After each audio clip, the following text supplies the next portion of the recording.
আসসালামু আলাইকুম সবাইকে। আজকে আমরা সলভ করব ছায়া মঞ্চের আইকিউ সামিট বইটি।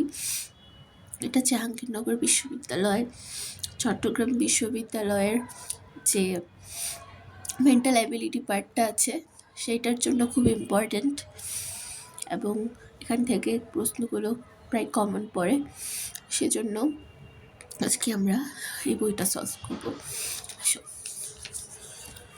এইটা ছিল হচ্ছে আমাদের জাহাঙ্গীরনগর বিশ্ববিদ্যালয়ের 23-24 সেশনের বি ইউনিটের প্রশ্নের অ্যাবিলিটি পার্টটা। এখানে তোমরা দেখতে পাচ্ছ এখানে কয়েকটা বক্স আছে। প্রথমেই বলা হয়েছে ম্যাট্রিক্স সম্পূর্ণ করবে এমন উপযুক্ত বিকল্প কোনটি। আচ্ছা, এখানে আমাদেরকে মোটামুটি 9টা ছক দেওয়া হয়েছে, 9টা বক্স দেওয়া হয়েছে, এবং এখানে আমাদেরকে ABCD করে মোট 4টি অপশান দেওয়া হয়েছে। তো সম্পূর্ণ ম্যাট্রিক্স সম্পূর্ণ করবে বা ভরাট করবে এমন অপশান যদি আমরা খুঁজতে চাই, তাহলে প্রথমে আমাদেরকে দেখতে হবে যে এখানে কোন দুটি ছক দিয়েই আসলে আমার সবগুলো বক্সকে ভরাট করা হয়েছে। যদি তোমরা দেখো যে এখানে 3 নাম্বার যে ছকটা আছে এবং এখানে 5 নাম্বার যেটা আছে, অর্থাৎ উপরে একটা স্কোয়ার, নিচে একটা বৃত্ত, আবার উপরে দুটো স্কোয়ার, নিচে একটা বৃত্ত, এই দুটো নকশা দিয়েই কিন্তু মূলত এই ম্যাট্রিক্সগুলোকে সাজানো হয়েছে। এবং তোমরা যদি দেখো এখানে বক্সটাতে ম্যাট্রিক্সটা ভরাট হয়নি, সম্পূর্ণ হয়নি, কিন্তু ডিজাইনটা করা হয়েছে ছক এবং বৃত্ত দ্বারাই। যেখানে মেইন যে ইথিক্সটা সেটা হচ্ছে উপরটা স্কোয়ার দিয়ে সাজাবে এবং নিচেরটা সার্কেল দিয়ে সাজাবে। এবং সবগুলো তো যদি তুমি পর্যালোচনা করে দেখো, তাহলে এই ডিটাই হচ্ছে আমাদের উপযুক্ত নকশা, যেটা তৃতীয় এবং পঞ্চম ছকের চিত্রগুলো রিপিট করে আঁকা হয়েছে, এবং উপরের অংশ আয়তাকার এবং নিচের অংশ বৃত্তাকার অংশ দিয়ে কিন্তু এই ম্যাট্রিক্সটিকে ভরাট করা হয়েছে। সুতরাং অপশন ডি হচ্ছে রাইট অ্যান্সার। তারপরে দেখো নিচের শব্দগুলো কোনটি অর্থপূর্ণ ছকের ক্রম বহন করে। 1-এ আছে দারিদ্র্য, 2-এ আছে জনসংখ্যা, 3-এ আছে মৃত্যু, 4-এ বেকারত্ব, 5-এ রোগ।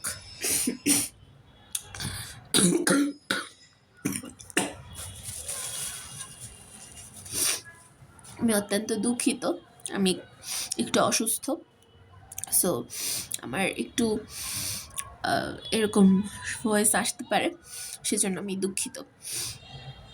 তাহলে কি হতে পারে? প্রথমে জনসংখ্যা না আসলে তো ফ্যাক্টটাই আসবে না। সো প্রথমে হচ্ছে জনসংখ্যার পরে আসবে বেকারত্ব। ও যদি জব না পায় তাহলেও বেকারত্ব আসবে দারিদ্র। যদি জব না পায়, যদি বেকার হয়ে থাকে, তাহলে টাকা আসবে না, টাকা না আসলে হবে দারিদ্র আসলে হবে রোগ কীভাবে আসবে? টাকা না থাকলে তুমি চিকিৎসা করানোর জন্য টাকা পাবে না, সো তুমি ভালো কিছু খাওয়ার টাকা পাবে না, সো সব মিলিয়ে তোমার রোগ আসবে। আর রোগ আসলে কি হবে? মৃত্যু হবে। তাহলে সি এর যে ক্রমটা দেওয়া আছে, 2 জনসংখ্যা, 4 বেকারত্ব, 1 দারিদ্র, 5 রোগ এবং 3 হচ্ছে মৃত্যু, এটা হচ্ছে অধিকতর গ্রহণযোগ্য একটা ক্রম। তারপরে আসো 3-এর প্রশ্ন। 3-এ আমাদেরকে দেওয়া হয়েছে 86 প্রশ্নবোধক চিহ্ন, তারপরে দেওয়া হয়েছে 79, 75, 72 এবং 68। আচ্ছা, কিভাবে করে দেখো, 72 থেকে 68 বাদ দিলে আসে 4। হ্যাঁ, তোমাদেরকে যদি আমি একটু দেখাই, দেখো এখানে তোমরা একটা ক্যালকুলেটর নিতে পারো বা নিজের হাতেই করতে পারো, সমস্যা নেই। 72 থেকে 68 বাদ দিলে আসে হচ্ছে 4, এবং এরপরে তুমি কি করবে? 75 থেকে আবার 72 বাদ দিবে, তাহলে 75 থেকে আবার যদি 72 বাদ দিই তাহলে আসে হচ্ছে 3। আচ্ছা, 3 আসলো। তারপরে আবার আমি 79 থেকে 75 বাদ দিব, তাহলে আসে আবার 4। তাহলে আমাকে 79-এর সাথে 3 যোগ করতে হবে, যেহেতু আমরা একটা ধারায় চলছি। কি ধারা? 3434 ধারা। এখানে দেখো কত আসে? 82। এই যে 82 আসলো, তাহলে এই 82 আমার বসবে কোয়েশ্চেন বোধক চিহ্নে। আবার এটাকে আমি আরেকটু এনশিওর করার জন্য 86 থেকে আবার 82 বাদ দিলে যদি আমার আসে 4, তাহলে আমি ঠিক করেছি। এই যে দেখো আমার 4ই এসেছে। সুতরাং আমার ধারাটা হচ্ছে 4-3-4-3 ধারা, যেখানে 72 থেকে 68 বাদ দিলে থাকে 4, 75 থেকে 72 বাদ দিলে থাকে 3, আবার 79 থেকে 75 বাদ দিলে থাকে 4, আবার 82 থেকে 79 বাদ দিলে থাকে 3, আবার 86 থেকে 82 বাদলে থাকে 4। এইভাবেই কিন্তু আমার ধারাটা চলবে। আচ্ছা ঠিক আছে, আমি এটাকে সরিয়ে রাখছি এখন। তারপরের প্রশ্নে আসো। বিতরণের জন্য কিছু মিষ্টি রাখা আছে। প্রতি প্যাকেট 2, 3 বা 4 করে মিষ্টি সাজানো হলে একটি মিষ্টি অবশিষ্ট থাকে। প্রতি প্যাকেটে 5টি করে মিষ্টি সাজানো হলে কোনো মিষ্টি অবশিষ্ট থাকে না। তাহলে প্রশ্ন হচ্ছে ন্যূনতম কতটি মিষ্টি আছে। আচ্ছা, এখানে তুমি যদি দেখো যে আমার আছে 2, 3 এবং 4, তাই না? 2, 3, 4। তাহলে এই 2, 3, 4 যদি আমি মিষ্টি রাখি তাহলে আমার একটা করে মিষ্টি অবশিষ্ট থাকে। কয়টা? একটা। আচ্ছা, এখন দেখো আবার বলা হচ্ছে 5টা করে যদি আমি সাজাই তাহলে আমার কোনো অবশিষ্ট থাকে না। তাহলে এখানে আমাকে বুঝতে হবে যে আমি যদি অপশানগুলোর দিকে তাকাই তাহলে এই দেখো এখানে 25 একটা অপশান আমি পেয়েছি। আমি সময় বাঁচানোর জন্য আগেই বলছি, 25 সংখ্যাটাকে যদি তুমি 2 দিয়ে ভাগ করো তাহলে কত আসে? 2 দিয়ে যদি তুমি ভাগ করো তাহলে কত আসে তোমাকে আমি দেখাই। 2 1 2, 5 4 1। এই যে দেখো 1 অবশিষ্ট রয়ে গেছে। আবার যদি তুমি 25 সংখ্যাটাকে 3 দিয়ে ভাগ করো তাহলে কত আসে বলো তো? এই 25 সংখ্যাটাকে যদি তুমি 3 দিয়ে ভাগ করো তাহলে কত আসে? 3 24, হাত থাকে 1। এখানেও কিন্তু 1 অবশিষ্ট আছে। আবার যদি তুমি 4 দিয়ে ভাগ করো কত আসে? 4 ছক 24, হাতে থাকে 1। তাহলে এই যে আমি 2, 3 এবং 4 দিয়ে ভাগ করে 1 পাচ্ছি, এই 1টা কিন্তু আমার অবশিষ্ট থেকেই যাচ্ছে। কিন্তু বলা হয়েছিল 5টা করে সাজালে কিন্তু আমার মিষ্টি অবশিষ্ট থাকে না। সুতরাং 5 দিয়ে যদি আমি 25কে ভাগ করি তাহলে আসে 5 5 25, ভাগ শেষ 0।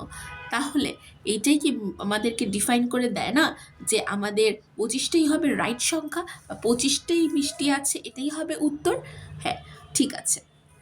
ঠিক আছে, আসো।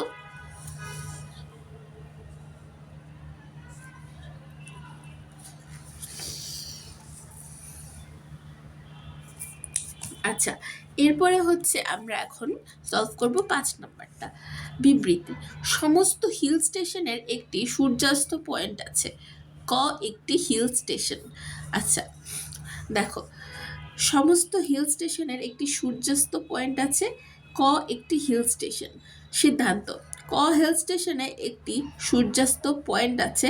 হিল স্টেশন ছাড়া অন্য জায়গায় সূর্যাস্ত পয়েন্ট নেই।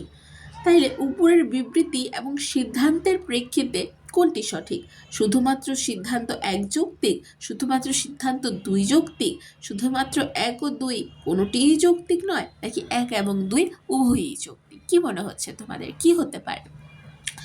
যদি তুমি একটু ভালোভাবে দেখো তাহলে উপরের বিবৃতি এবং সিদ্ধান্তের প্রেক্ষিতে শুধুমাত্র 1 নাম্বারটাই মানে একই যৌক্তিক, একই যৌক্তিক। কেননা বিবৃতি তো বলেই দিয়েছে যে সমস্ত হিল স্টেশনে একটা সূর্যাস্ত পয়েন্ট আছে, একটা সূর্যাস্ত পয়েন্ট আছে, এটা আমাকে এইখানে স্পষ্ট করে বলে দেওয়া আছে। হিল স্টেশনের নাম ক এবং ওই ক হিল স্টেশনে একটাই সূর্যাস্ত পয়েন্ট আছে। হ্যাঁ, এবং 2 কি বলেছিল? হিল স্টেশন ছাড়া অন্য জায়গায় সূর্যাস্ত পয়েন্ট নাই। অন্য জায়গায় আছে কি নাই সেটা তো আমার দেখার বিষয় না।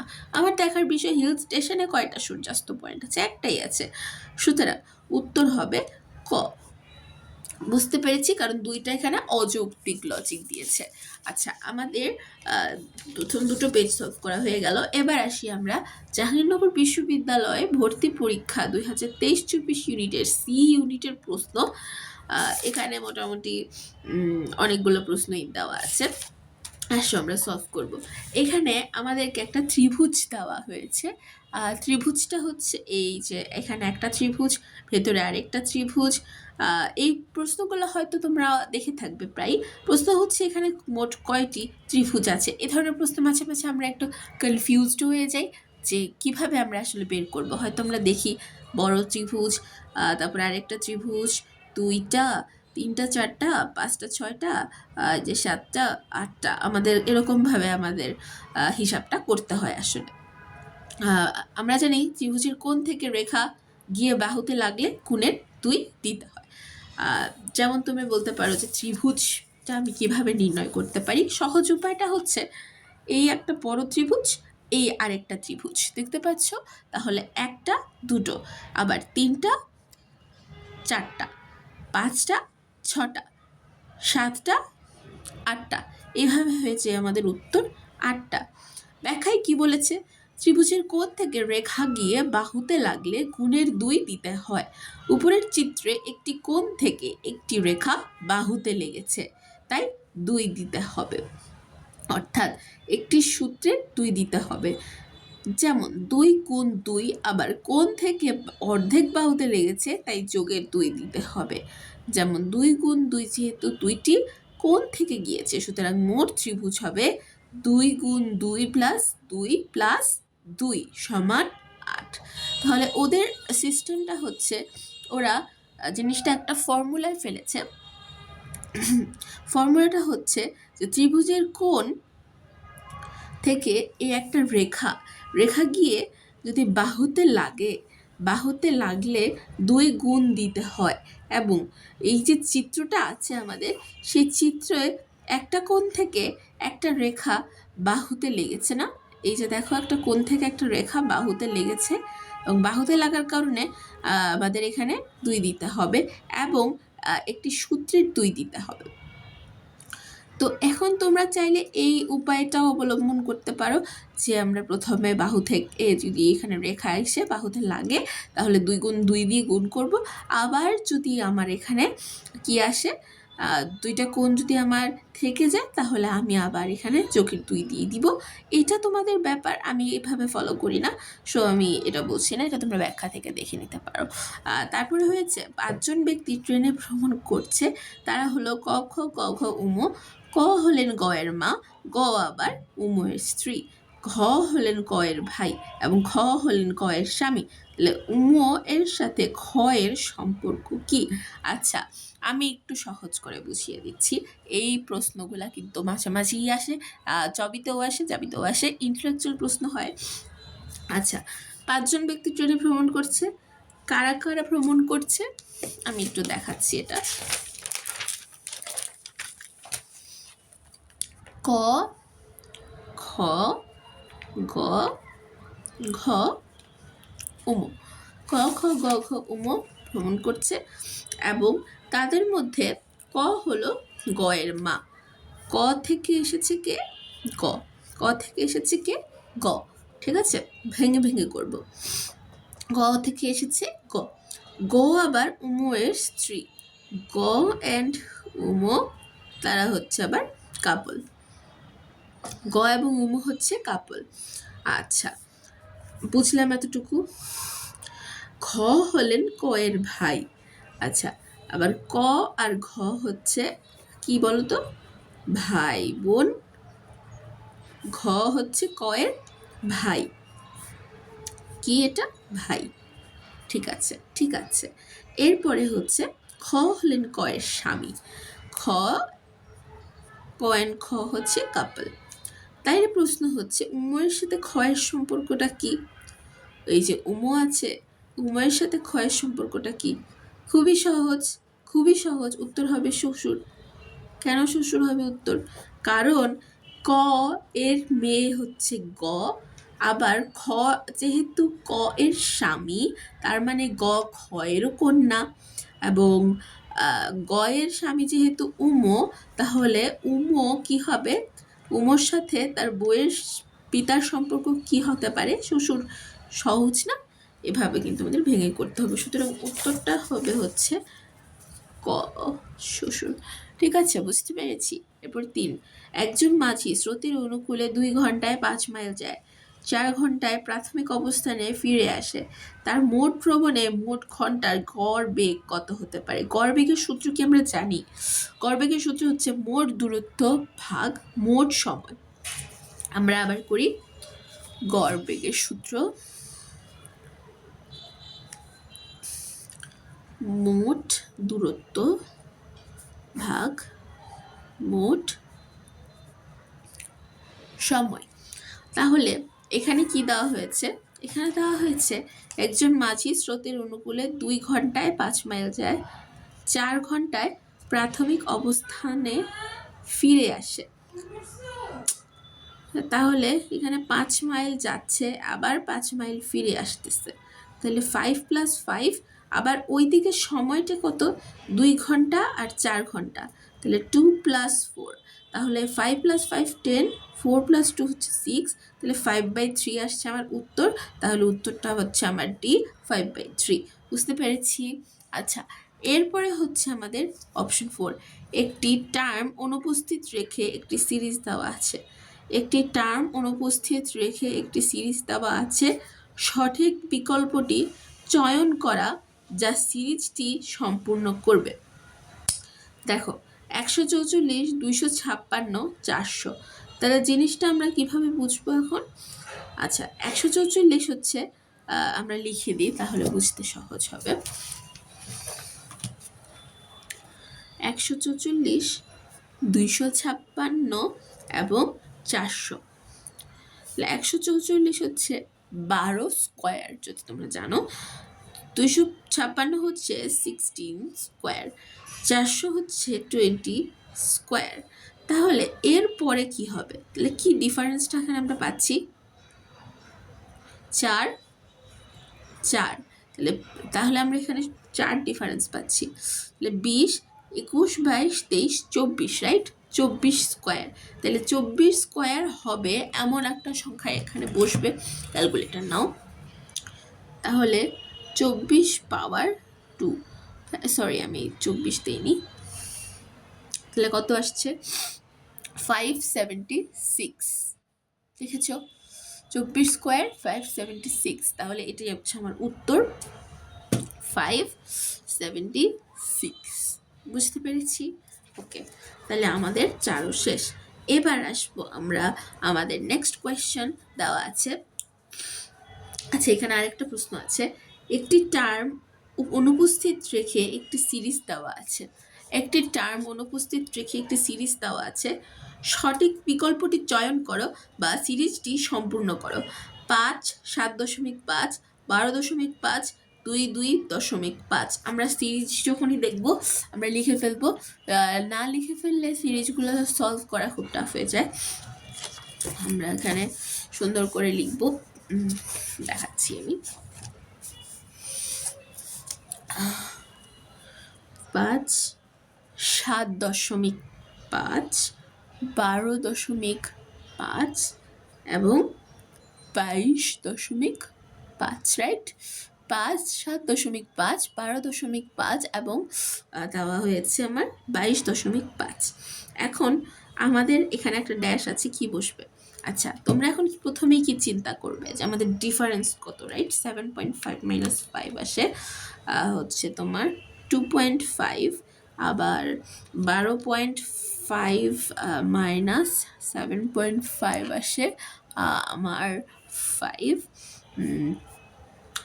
তারপর হচ্ছে আমার 22.5 মাইনাস 12.5 আসে আমার 10, তাই না? তাহলে 2.5 ইন্টু 2 কত আসে? 5 ইন্টু 2, আবার 5 ইন্টু 2 কত আসে? 10, তাহলে 10 ইন্টু 2 আসবে কত? 20, রাইট? তাহলে 20 ডিফারেন্স হবে, আমাকে এমন একটাই দিতে হবে। তাহলে 22.5 প্লাস 20 হচ্ছে তোমার 42.5। এখন যদি আমি দেখি 42.5 মাইনাস হচ্ছে তোমার 22.5, তাহলে আসে হচ্ছে আমার 20। তাহলে আমার অ্যান্সারটা এখানে হতে পারে 42.5, অপশন এ, রাইট? আচ্ছা, এখন আমরা আসি আমাদের 6 নাম্বার কোয়েশ্চেন এ সলভে। 6 নাম্বার কোয়েশ্চেনটা দেখি আমরা। দ্বিতীয় সংখ্যাটি যেভাবে প্রথম সংখ্যার সাথে সম্পর্কিত, অনুরূপভাবে তৃতীয় সংখ্যার সাথে সম্পর্কিত বিকল্পটি নির্বাচন করো। এখানেও আমাকে একটা সিরিজ দিয়েছে, সিরিজটা আমি দেখব। সিরিজটা হচ্ছে 31, 90, 43, question mark। এখন কথা হচ্ছে কিভাবে আমার এটা আসলো, রাইট? আচ্ছা, সিরিজ দেখলেই প্রথমেই আমাদের মাথায় আসে যে কিভাবে আমরা ডিফারেন্স বের করব। এখানে অবশ্য একটা কথা বলেছে, দ্বিতীয় সংখ্যাটি যেভাবে প্রথম সংখ্যার সাথে সম্পর্কিত, অনুরূপভাবে তৃতীয় সংখ্যার সাথে সম্পর্কিত বিকল্পটি বের করো। আচ্ছা, কিভাবে সম্পর্কিত আমরা একটু বের করার চেষ্টা করি। প্রথমে 59 43 for 59। আচ্ছা, এখানে যতটুকু আমি বুঝতে পারছি এখানে ডিফারেন্সটা কাউন্ট হবে না। এখানে আমাকে কি করতে হবে, 90 এবং 31-এর ডিফারেন্স হচ্ছে আমার 59। আবার শেষ পথ হচ্ছে তোমার 43 প্লাস 59 হচ্ছে 102। তাইলে এখানে যদি আমি 102 বসাই তাহলে আমার এখানে ডিফারেন্স 49, আবার এটার ডিফারেন্স হচ্ছে আমার 59, আর এটা ডিফারেন্স হচ্ছে আমার 59। তাহলে আমার অ্যান্সার হতে পারে 102। কারণ সিরিজ দেখলেই আমরা প্রথমে দেখি যে আমাদের ডিফারেন্স কত আসবে, এটাই আমাদের প্রথমে মাথায় আসে। সো 90 থেকে 31 বাদ দিলে থাকে 59, এবং 43-এর সাথে আমরা আবার যোগ করেছি আমাদের 59, যোগ করার পরে আমরা পেয়েছি 102। তাহলে 102 থেকে 43 বাদ দিলে থাকে 59। তাহলে আমাদের অ্যান্সার হতে পারে অপশান সি, 102। দেখো এখানে উত্তর কিন্তু ঠিক আছে। তারপরে হচ্ছে আমাদের, যদি ABC সমান ZYX হয় তাহলে GIVV সমান কি হবে। এই যে এখন আমাদের অ্যালফাবেটিক অর্ডারের প্রশ্নগুলো কিন্তু চলে আসছে। অ্যালফাবেটিক অর্ডারের প্রশ্নগুলোও কিন্তু খুব ইন্টারেস্টিং হয়। এখানে বলা হয়েছে ABC সমান ZYX, GIVV সমান কি হতে পারে। আচ্ছা, তোমরা ভাবো যে ABCXYZ। আচ্ছা, আমাদের একদম পেছন থেকে আসছে না। ABC হচ্ছে, আমরা যদি বলি ABCDEFGHLMNOPQRSTUVWXYZ, এমন তো। তো এখন ABC প্রথম তিনটা আর হচ্ছে XYZ লাস্টের তিনটা, তাই না? এমনই তো হয়েছে। CBA, অথবা আমরা বলতে পারি এটা বলি আমরা ABC, এমনই তো হয়েছে। তাহলে এখন আমাদের কোশ্চেন হচ্ছে GIVV, রাইট? তাহলে আমরা এভাবে ধরি ABCDEFGGTG, ABCDEFGHIJKLMNOPQR। এখানে কি হয়েছে, আর হয়েছে। তারপরে হচ্ছে ABCDEE,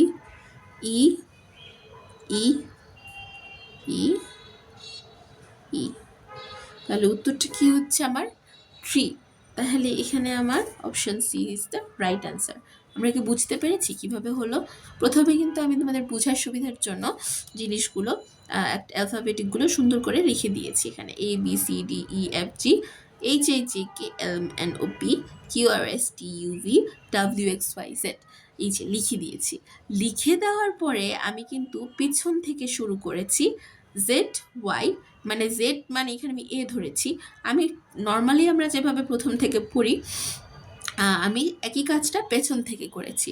মানে জেডকে এ ধরেছি, ওয়াইকে বি ধরেছি, এক্সকে সি ধরেছি, যেভাবে আমাদের হিন্টটা দেওয়া ছিল সেমভাবে আমরা করেছি।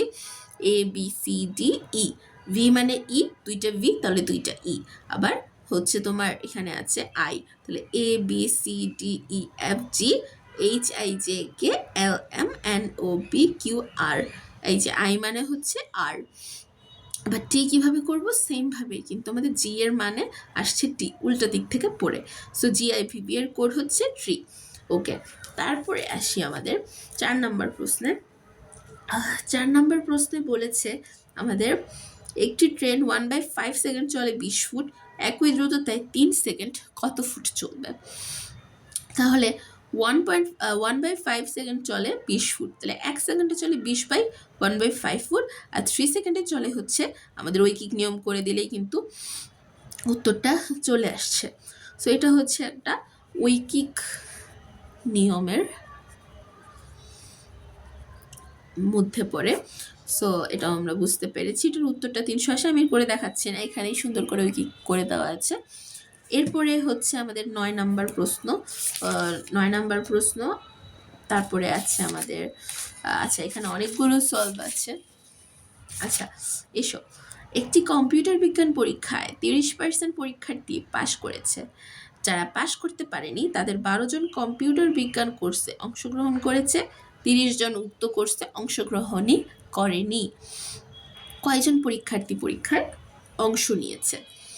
আচ্ছা, একটি কম্পিউটার বিজ্ঞান পরীক্ষায় 30% পরীক্ষার্থী পাশ করেছে। 30 জন মানে কি বলতো? 100 জনে 30 জন, রাইট? 30 জন পরীক্ষার্থী পাশ করেছে। যারা পাশ করতে পারেনি তাদের 12 জন কম্পিউটার বিজ্ঞান কোর্সে অংশগ্রহণ করেছে এবং 30 জন উক্ত কোর্সে অংশগ্রহণ করেনি। তাহলে 30% আমার পাশ করছে, তারা পাশ করে গেছে, কিন্তু যারা পাশ করতে পারে নাই তাদের মধ্যে 12 জন এখানে কম্পিউটার বিজ্ঞান কোর্স, আর এখানে 30 জন কোনো কোর্স করেনি। তাহলে 30 আর 12 মানে 42, এই 42 জন আমার পাশ করে নাই। এখন আমার 42 জন যে পাশ করে নাই, আমার 100 থেকে 30 বাদ দিলে থাকে হচ্ছে গিয়ে 70। তাইলে আমার 30% পাস করছে, তাহলে পাস করে নাই কত পার্সেন্ট? 70%। তাইলে এক্স এর 70% হচ্ছে আমার 42, রাইট? তাহলে এখন কথা হচ্ছে যে আমার প্রশ্নটা কি ছিল? কয়জন পরীক্ষার্থী পরীক্ষায় অংশগ্রহণ করেছে? মানে আমি পাস ফেল তো জানি, আমি এক্স এর মানটা জানবো যে আমার পরীক্ষার্থী কয়জন। তাহলে এক্স এর 70% 42, তাহলে এক্স ইন্টু 70/100 হচ্ছে 42। তাহলে এই যে ইকুয়েশন থেকে আমি বের করব আমার এক্স এর মান কত। আর এই এক্স এর মান যখন আমি বের করতে পারবো তখনই কিন্তু বের হয়ে যাবে আমার পরীক্ষার্থী কতজন। আমি কি বুঝাতে পেরেছি ব্যাপারটা কীরকম?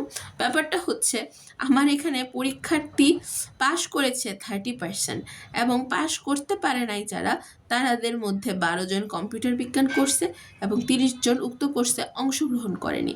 তাহলে 30 আর 12 যোগ করলে হয় 42। তাহলে এই 42 জন হচ্ছে আমার এখানে কি করছে? ফেল করছে। তাহলে 42 মানে কি 70% না? মানে 30 থেকে বাদ দিলে 70%ই তো হয়। তাহলে 170% যদি 42 হয় তাহলে এক্স ইন্টু 70/100 সমান 42। তাহলে এক্স এর মানটা আসে আমার 60 জন। তার মানে এই 60 জনের মধ্যে আমি যদি এখন 42 বাদ দিয়ে দিই তাহলে আমার কত আসে? আমি এটা কোয়েশ্চেনের অংশ না, আমি এমনি দেখাচ্ছি। তাহলে সময় 18 জন। তাহলে 18 জন আমার পাস করছে, 42 জন আমার পাস করে ডি। ঠিক আছে, এই 18 জন আমাকে আমি বলতে পারি এরা হচ্ছে সেই 30% এবং এই 70% হচ্ছে আমার 42 জন। ওকে, বুঝতে পেরেছি। এরপরে আমরা পরের কোয়েশ্চেনে আসবো। এখানে আমাকে আরেকটা প্রশ্ন দিয়েছিল। আচ্ছা এখানে আমি এটা দেখিনি। আরেকটা প্রশ্ন হচ্ছে, যদি এক্স প্লাস 5y সমান 16 এবং এক্স সমান -3 হয় তাইলে ওয়াই কত? এই প্রশ্নগুলো আমরা আগে করেছি। কি বলেছি এখানে ইকুয়েশনটা? এক্স প্লাস 5y সমান 16 এবং এক্স সমান -3, রাইট? তাইলে এখন আমরা কি করব বলো তো? খুব সহজেই আমরা কাজটা করতে পারি। কিন্তু আমরা এক্স এর জায়গায় এই যে ইকুয়েশনটা ছিল এক্স প্লাস 5y সমান 16, এখানে -3y প্লাস 5y সমান 16, তাহলে কি হয়? 2y সমান 16, y সমান 16/2, তাহলে y সমান কত আসে বলো? 8 আসে না? তাহলে এই y এর মান হচ্ছে আমার 8। দেখি তো আমার অ্যান্সার কি আছে। এই যে দেখো সি হচ্ছে আমার উত্তর। হয়ে গেল আমার এখানে চাবি প্রশ্ন সি ইউনিট 23-24 ইউনিটের আমাদের অ্যানালিটিক্যাল অ্যাবিলিটি পার্টটা কমপ্লিট।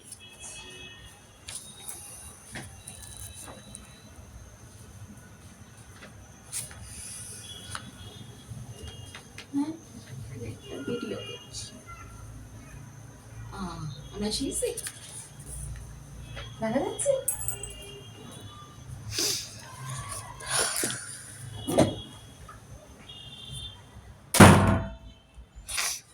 জাহাঙ্গীরনগর ইউনিভার্সিটি 23-24 সেশনের ডি ইউনিট। এখানে হচ্ছে আমাদের আরেকটা সেট প্রশ্ন দেওয়া আছে অ্যানালিটিক্যাল অ্যাবিলিটির। এখানে আমার আছে মোটামুটি এখানে আমার 4টা প্রশ্ন আছে। আচ্ছা ঠিক আছে, আসো সলভ করব। আমাদের এখানে আছে a সমান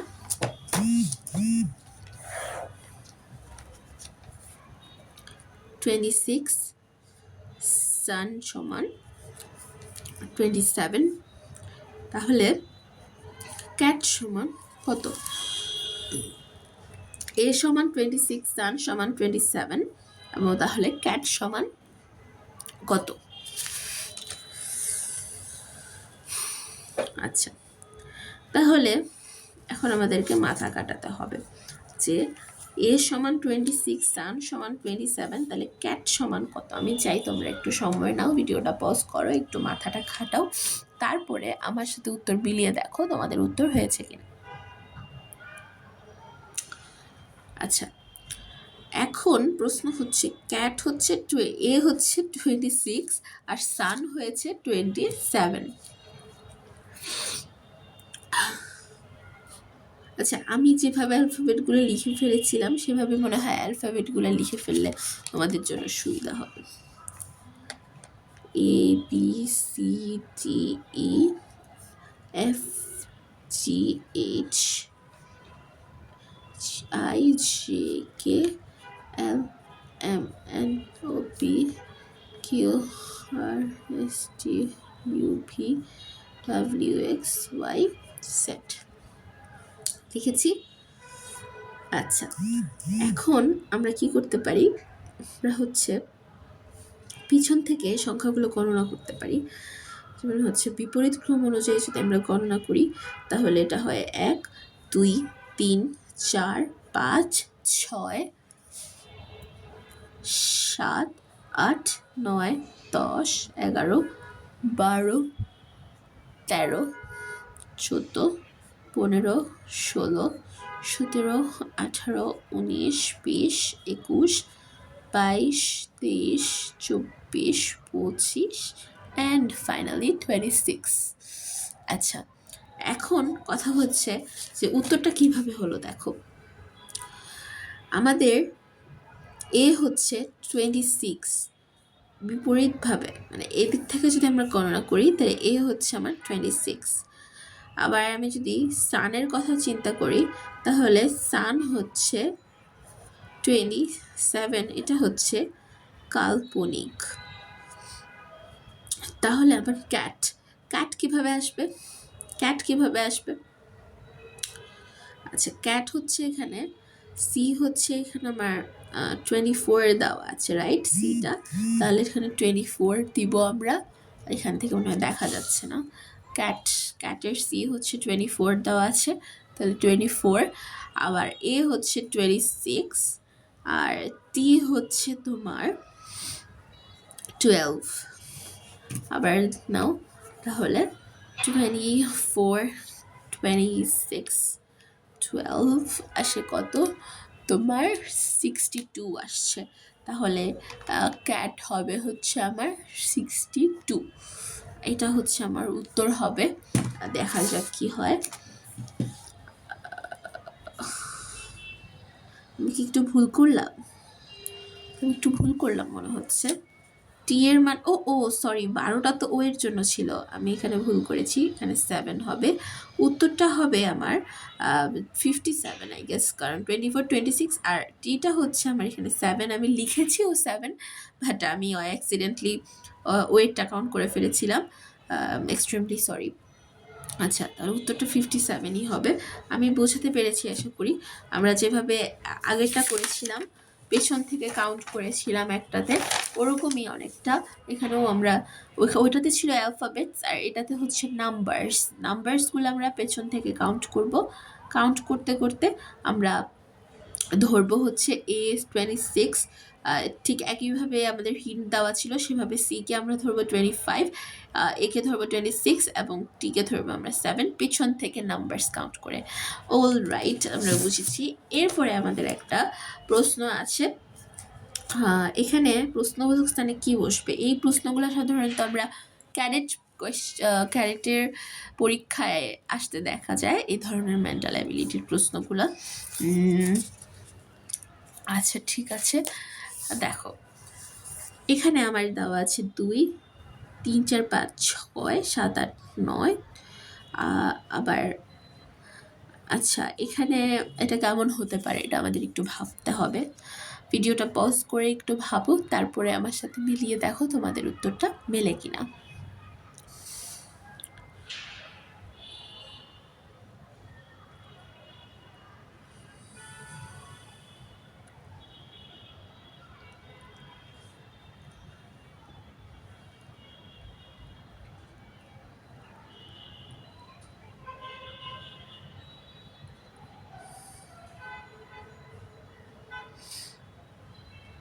আচ্ছা, আশা করি তোমরা চেষ্টা করেছ। এখন আসো উপরের চিত্রে, উপরের যে অংশ আছে সেখান থেকে নিচের অংশটা আমরা বাদ দিচ্ছিলাম।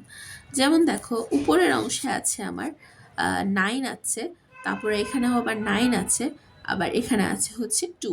তাহলে এটা হচ্ছে আমাদের নিচের অংশ। তাহলে আমাদের উপরের অংশ আছে আবার 9 আছে, 4 আছে, আবার আছে 6।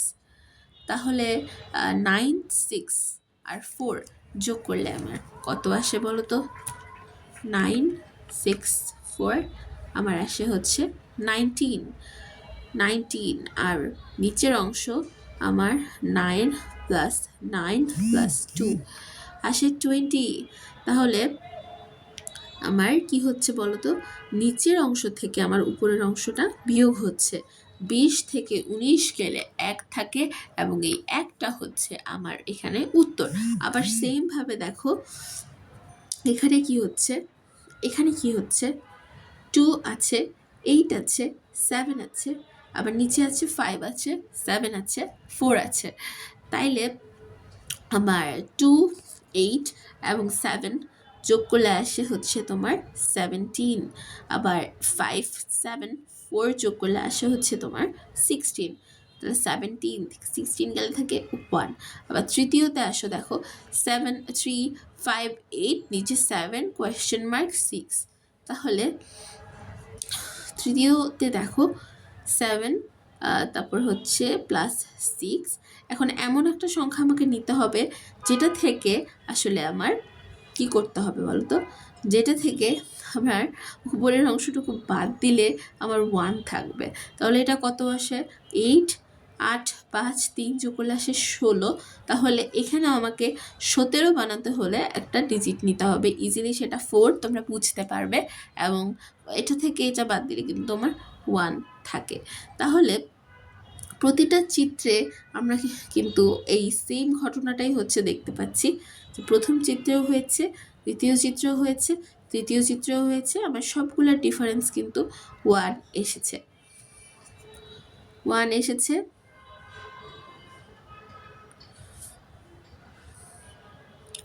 এখন তোমরা বলতে পারো যে আপু তাহলে আমাদের একটা প্রশ্ন আছে। প্রশ্নটা কি?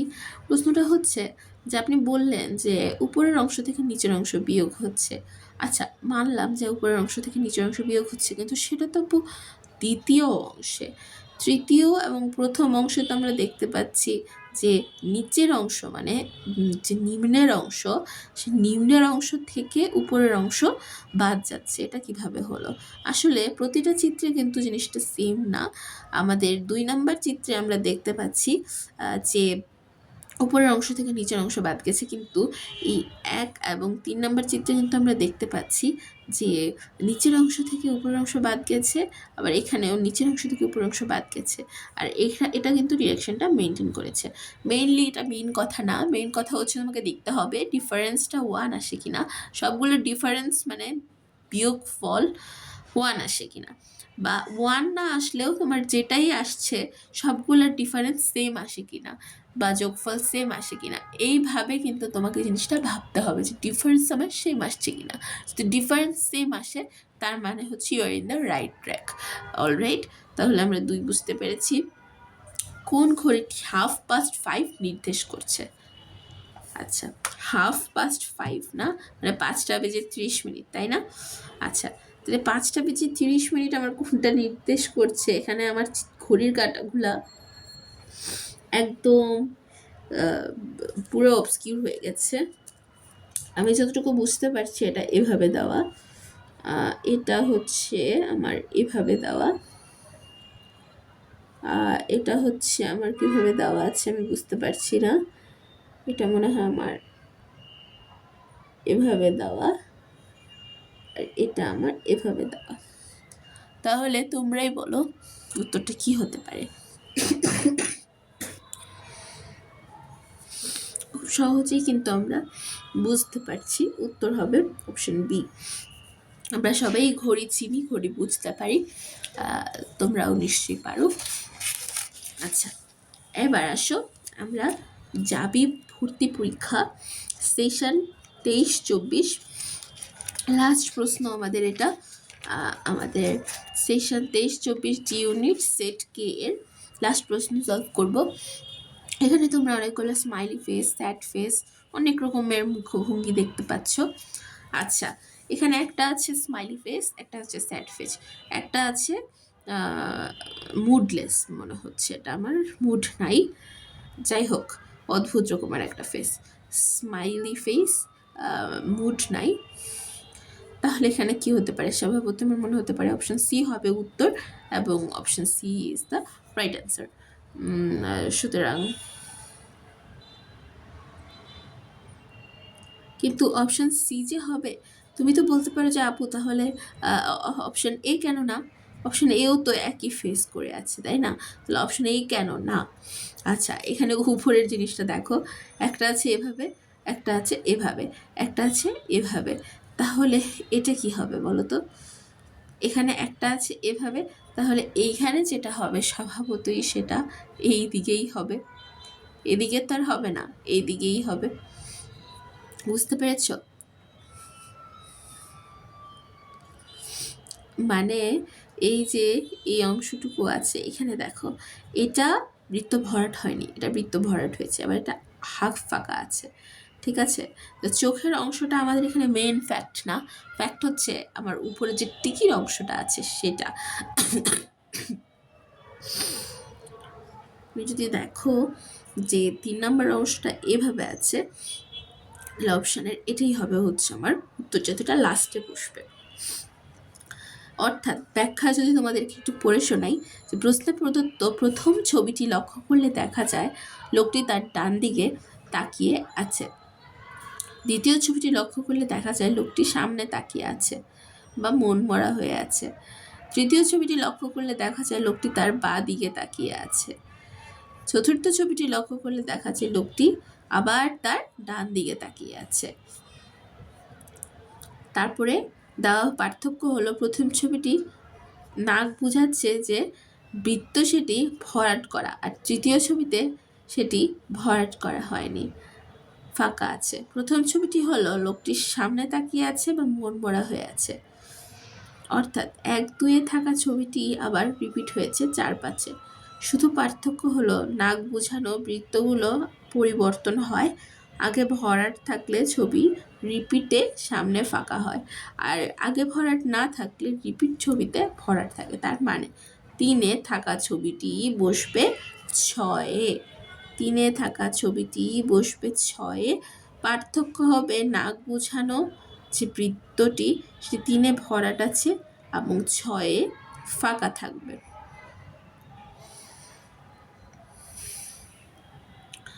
তো অলরাইট, জিনিসগুলো সহজ, আমি আশা করি তোমরা বুঝতে পেরেছ।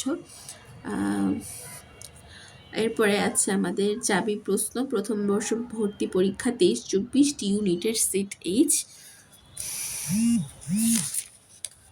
সেট এইচে আমরা এই 4টা প্রশ্ন সলভ করি, আজকে বিদায় নেব, তারপরে আমরা আবার বইটা আস্তে আস্তে সলভ করাবো, সমস্যা নেই। তো তো এরপরে আছে আমাদের চাবি ভর্তি পরীক্ষা 23-24 সেট এইচ এর ABC সমান ZY হল GIPV। দেখো প্রশ্নটা কিন্তু রিপিট হয়েছে, এটা আগেই করা হয়েছিল, এটার উত্তরটা ছিল ট্রি। এখানে হচ্ছে 9:10 মানে 9টা বেজে 9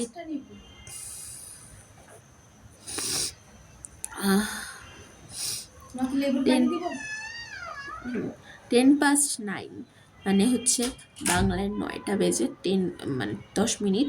তাহলে অপশন সিতেই আমার এখানে বোঝা যাচ্ছে যে এখানে আমার 9টা বেজে 10 মিনিট হয়েছে।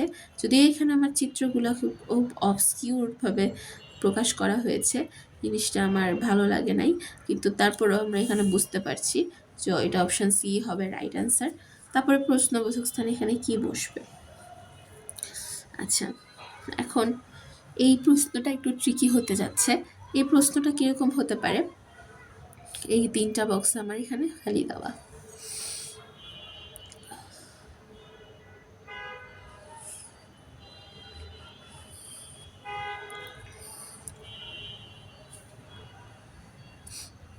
প্রথমে আমার কি আছে? 19, 20, 21, 22। দ্বিতীয়তে আমার কি আছে? 16, 17, 19, 16, 17, 19। তাহলে কি আর বাকি আছে আমার? 18 বাকি আছে, রাইট? তাইলে আবার তৃতীয়তে দেখো 20, 21, 19, 20, 21। তাহলে আমার বাকি আছে কি?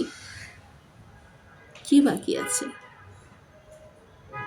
আমার আছে 19, 20, 21, 19। আচ্ছা, আমার এখানে হয় হচ্ছে 22, না হয় হচ্ছে 18। এরপরে হচ্ছে আমার চতুর্থ ঘর। চতুর্থ ঘরে আমার আছে 16, 15, 16, 17, 18। আচ্ছা, এখানে আমার 17 বসবে, আমি জানি। তাহলে প্রশ্ন হচ্ছে যে আমার কোনটা সঠিক, রাইট? কোনটা সঠিক? আচ্ছা, 15, 16 যেহেতু আছে, তাহলে 17 এখানে বসবে, এটা আমি প্রায় শিওর হয়েই বলছি। তারপরে এখানে আছে আমার 16, 17, তারপরে আছে আমার এখানে আমার কি বসবে, রাইট? তো এখানে আমার 18 বসবে, এটাও আমি প্রায় শিওর। তো এইখানে ঝামেলাটা লেগেছে। এইখানে আমার কি 18, 19, 20, 21 বসবে, নাকি আমার এখানে 20, 19, 20, 21, 22 বসবে? এটা নিয়ে আমার একটু প্রবলেম আছে। তাহলে এখানে আমাকে অপশন দেখতে হবে 18, 17 কোনগুলো আমার মিলে। 18, 17 আমার এখানে আছে, একটাই আছে, এবং এখানে 18 দেওয়া হয়েছে। 18, 19, 20, 21। তাহলে আমার অপশন বি হবে। কি হবে? 18 হবে। 18, 19, 20, 21 অপশনের উপর ডিপেন্ড করবে।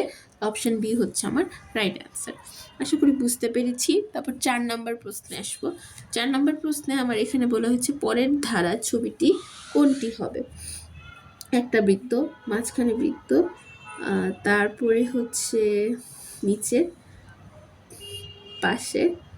এখানে চিত্রটা কেমন হতে পারে? আচ্ছা, এটা একটু ট্রিকি। আমার জিনিসটা এভাবে ঘুরছে। প্রথমে আমার এখানে আসলো, তারপরে এখানে গেল, তারপরে এখানে গেল। তাহলে আমার মনে হচ্ছে জিনিসটা আই গেস এখানে আসবে বৃত্তটা, কারণ যেহেতু সেটা এভাবে ঘুরছে, এখানে আসছে, দেন এখানে গেছে, এখানে যাওয়ার পরে এটা এখানে আসলো, দেন এখানে এসেছে, মানে জিনিসটা লাস্টে এখানেই আসবে। সো এই দুইটা আমার ছক থাকবে, কিন্তু এখানে আমার জিনিসটা বৃত্তটা আসবে। সো আমার option B I guess right. এবং এখানে উত্তরও কিন্তু বি দেওয়া আছে। মানে ছবিগুলো যদি তুমি লক্ষ্য করলো, বর্গক্ষেত্রের ভেতরের বিন্দুটি কিন্তু ঘড়ির কাঁটার বিপরীত দিকে ঘুরছে। ঘড়ির কাঁটা আমার ঘোরে কোন দিকে? ঘড়ির কাঁটা আমার ঘুরে এইভাবে, রাইট? ঘড়ির কাঁটা আমার এভাবে ঘুরে। এখানে দেখো ঘড়ির কাঁটা কিন্তু আমার এইভাবে ঘুরে, ক্লকওয়াইজ ঘুরে, কিন্তু ঘড়ির কাঁটার বিপরীত দিকে কীভাবে ঘোরে? এইভাবে ঘোরে। ঘড়ির কাঁটার বিপরীত দিকে কিন্তু ও ঘুরছে। সুতরাং ঘড়ির কাঁটার বিপরীত দিকে, অর্থাৎ ঘড়ির কাঁটা যেভাবে ঘুরে তার উল্টাভাবে বা বাঁ দিক দিয়ে যদি ঘোরে, তাহলে এই দুইটা চিহ্ন ঘড়ির কাঁটা যেভাবে ঘুরে সেভাবেই ঘুরবে, ঘূর্ণায়মান হবে। মানে এখান থেকে এখানে আসছে, এখান থেকে আবার এখানেও গেছে, এখান থেকে আবার এখানে আসছে, মানে হচ্ছে এখানে আসবে। এটা তো কমন সেন্স বোঝা যাচ্ছে। সো অপশন 4 বুঝেছি। অলরাইট, তো আমাদের প্রায় আমরা চাবি প্রশ্ন ডি ইউনিটের সেট এইচ পর্যন্ত সলভ করে ফেলেছি। পরের ভিডিওতে আমরা চাবি ভর্তি পরীক্ষা আইবি ইউনিটের প্রশ্ন সলভ করব। তারপরে হচ্ছে আমরা চবিতে চলে যাব, এবং এরপরে কিন্তু আমার চবি ভর্তি পরীক্ষার অনেক প্রশ্ন এখানে আছে। এখানে তারপরে এখানে আমাদের টপিক ওয়াইজ কিছু প্রশ্ন সলভ করতে দেওয়া আছে, যেগুলো আমাদের ভর্তি পরীক্ষার প্রশ্ন নয়, কিন্তু আমরা টপিক অনুযায়ী আমাদের স্কিল ডেভেলপ করতে পারবো। সো সবগুলো নিয়েই কথা হবে ইনশাল্লাহ। টিল দেন তোমরা দেখতে থাকো। ছায়ামঞ্চ সিরিজটা প্রকাশিত হবে আমার চ্যানেলে, সো তোমরা দেখতে থাকো। তোমাদের বন্ধুদেরকে শেয়ার করে দিও যাতে তারাও দেখে উপকৃত হয়। আজকে এই পর্যন্তই, ধন্যবাদ। আসসালামু আলাইকুম।